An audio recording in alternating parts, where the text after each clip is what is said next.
ته اوس هغه بیا هغه بچي وړل. کتابونو کې لیکلي دي وایي د چین کې څه موده مخکې زلزله راغلې وه، ډېره خطرناکه زلزله وه، ډېر غټ غټ آبادي پکې ررتو شوي وو.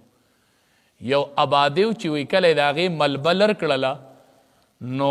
یو ډډ غونته ځای و، هغې کې یوه مور وه، یو ورسره د پیو ماشوم و، بچې دواړه بېهوشه پراته وو. سپتال ته یې وړل، علاج ورته شروع کوي، دواړه په اوش کې رالل. چې وی رالل نو د دې مورې د ګوتو دا سرونه ټول وینې شوي وو، خوږ خوږ.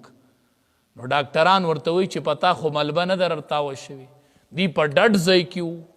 د ګوتو دا سرونه دی ولې دا خوږ دي، وینې وینې دي. هغه مور ورته لیکل کوي، هغه مور خبره کوي او ډاکټر د هغې مور بیان لیکي چې زما د ګوتو دا سرونه ولې ویني. وی چې کله مونږ دې ډډ ځای کې ګیر شولو نو زما دا بچی چې و دا خو د پیو محتاج و، ما دله پی ورکول، دې کې ورځ نیمه تیر شو نو زما خوراک نه و، نو پی مې ختم شو. چې پی مې ختم شو نو بیا به مې وله ګوته په خوله کې ورکوله، نو چې په هغې د بچي ګزاره ونه شوله، زه پوه شوم چې زما دا بچی هلاکیږي، نو ما د خپل ګوتو دا سرونه وټکولو او وینه به ترې راوتل، هغه به مې دله په خوله کې ورکوله. ما چې اوس زما د بچي ما ته خپل بچی پاتې شي، د ګوتو سرونه یې ټکولي وو، هغه وینه ترې بهېدلې وه، هغه وینه یې بچي له ورکړې وه او د بچي ژوند یې بچ کړی و. د داسې مور عزت ته سلام دی، د داسې مور غیرت ته سلام دی. نن هغه مور ده د بچو نه سرونه ټکوي او پریاد الله ته کوي او الوات پې لګیا دی او په مور باندې اړم دی، او مور د مور بېعزتي شروع ده، د مور خفګان شروع دی، مور چیخ و پریاد الله ته شروع کړی. به هر صورت مور دا ډیره لویه سرمایه ده، دا ډیره لویه ذخیره ده. امام بخاري رحمت الله علیه وګورئ، امام بخاري رحمت الله علیه بخاري شریف کتاب یې لیکلی، هغه د یو جلد پروت دی. وایي ګورئ دا ماشومان یې اوچتولی هم نشي، دومره غټ کتاب یې د احادیثو لیکلی دی. وایي دی په سترګو ړون وړون او دومره کتاب یې لیکلی. مور به یې دعاګانې کولې، الله زما د بچي نظر واپس کا. زوام ای بچیا ستا مور ژوندی ده او ته د امتحان په پرچو کې نښتې، مور دې شتې؟ وایي آو هم ښه، ډېره د تعجب خبره نه ده، تا ته رکاوټ راغلی دی او کور کې د مور شته. د امام بخاري نظر د مور په دعا واپس شوی، نظر امتحان څه خبره ده. وی مور به دعاګانې کولې چې الله زما د بچي نظر واپس کا. مور وی خوب مې ولیدو، ابراهیم علیه السلام مې په خوب کې ولیدو، ابراهیم علیه السلام راته وایي وی مورې ستا دعا الله قبول کړله، او چې ویښه شي او بچي ته دې وګورې نو نظر به یې بحالي. وی چې ویښه شومه او بچي ته مې وکتل، د امام بخاري نظر واپس راغلی. بخاري شریف یې ولیکه. ته امتحان کې نښتې او مور شته او په دعاګانو پسې ګرځې، مخې ته مشکل شته. بایزید بوستامي رحمت الله علیه دا څومره لوی عالم دی، وایي ده نه چا تپوس وکړو چې الله تعالی دا دومره ولایت څنګه درکړی، ډېر د ولایت خاوند دی. وی چې یو ورځ مې مور د ژمي په شپه کې اوبه وغوښتلې چې ما له اوبه، نن ورشه که نه مور دې بچي ته ووایي چې ما له اوبه ته، بچی چې مور ته وینا کوي د اوبو لیدی خو دی چې بچی نن څنګه مور ته وینا کوي د اوبو، بیا به ډېر ستومانه یو. نو وی چې مور مې د اوبو غږ وکړو نو وی زه پاسېدلمه او ما مور ته اوبه ونیولې، نو وی مور مې خوبه وه نو سترګې ورغلې، او وی زه نیغ ولاړم جام مې نیولی و، مور اوده وه. چې سحر مې د مور سترګې وغړېدلې او زما په لاس کې جام ولیده،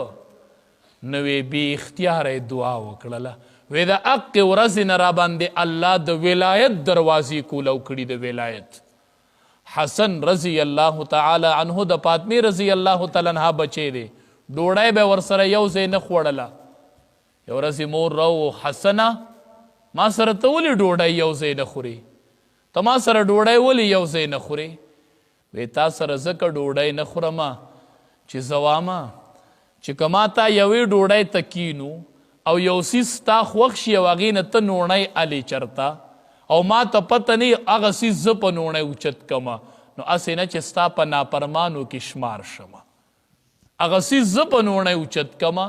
نو هسې نه چې ستا په نافرمانو کې شمار شمه هغې ورته وی زما درته اجازت دی خوره زما سره یو ځای ډوډۍ نن بچې وایي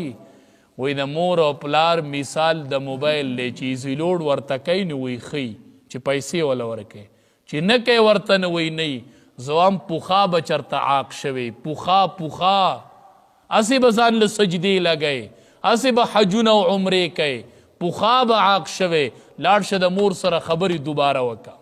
دا بوډا پلار دې چرته کېنوه تپوس تې وکړه پلاره چرته عاق کړی خو دې نه ما خو تا پسې ډېرې بدې خبرې کړي نبی کریم صلی الله علیه وسلم وی چې د یو سړي پلار را روانو او بل تې نه تپوس وکړو چې دا څوک دی دته په ځان بد ښکاري چې دا مې پلار دی دی ورته ووایي چې دا زما رشته دار دی نبی کریم صلی الله علیه وسلم فرمایي وی دا الک عاق شو عاق دا مونږ چې ورته پښتو کې وایو زه حق کوم عدالت ته ځم دا عاق کول دی نو چې په دغې خبره عاق کېږي نو څه دې خیال دی هغه ورته وایي سپی غلی شه پلار ته وایي دا ماډ رندور دی لرشه ته پکې چا راوستی لرشه کنې راکاږم دی مولانا روم رحمت الله علیه لیکلی دی وی یو پلار سره بچې په غېږ کې ناست و بچې لوی کو بچی پلاران بچی لوی کی یو ورځ پلار بوډا دی او د بچی نه تپوس کی په دیوال کارغه ناست دی وی بچیا دا پورې څه ناستې نه دا پلار بچې ورته وی بابا کارغه دی دی ورته بیا وی بچیا پوری نه نه څه دی وی کارغه دی په دریم ځل وی بچیا څه دی ورته وی په سترګو ړوند شي خو کارغه دی که نه هغه پلار ورته وی ما پتا امتحان که زما نظر خو برابر دی خو ته راکوټی وې زما په غېږ کې ناست وې او په دیوال کارغه کېناستو او تا زما نه یو کم 100 پیرې تپوس کړی و ځکه ته خو ماشوم وې ماشوم بار ابو سړی ورته وی څه وی ابو سړی وی څه ابو بار امی د امي لړه ډک کې خو د امي یوه ورځ جواب غلط ورکړی دی وی تا ما نه یو کم 100 پیرې تپوس کړی او ما یو کم 100 پیرې ستا خوله ښکل کړې وه او ما جواب درکړی نن چې زه په دویم ځل تپوس کومه ته ما ته وایې په سترګو ړوند شي خو کارغه ناست دی دا ډېره لویه سرمایه ده به هر صورت انشاءالله دې موضوع باندې به نورې خبرې سبا که خیرې کوو انشاءالله رب العالمین دې د عمل کولو توفیق راکړي کریم الله مونږ ټولو نه رضا شي کریم الله زمونږ د ټولو ګناهونه معاف کړي کریم الله د چا چې مور او پلار ژوندي زمونږ سمیت الله دراز عمرونه یې نصیبه کړي الله دا سوری زمونږ مه ضایع کوه الله بیا به په سوري ناست یو او ځان به راته په غرمو ښکاري الله دا زمونږ سوري دی الله چرې دا سوري مه ضایع کوه الله مونږ ورته محتاج یو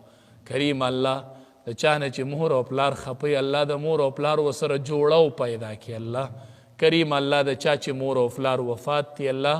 مغفرت کاملی نصیبه کړي الله مغفرت کاملی نصیبه کړي الله د چا چې ژوندي دي الله دا سوري مه ضایع کوه الله دا سوري ژوندي وساته سبحان ربك رب العزة عما يصفون وسلام على المرسلين والحمد لله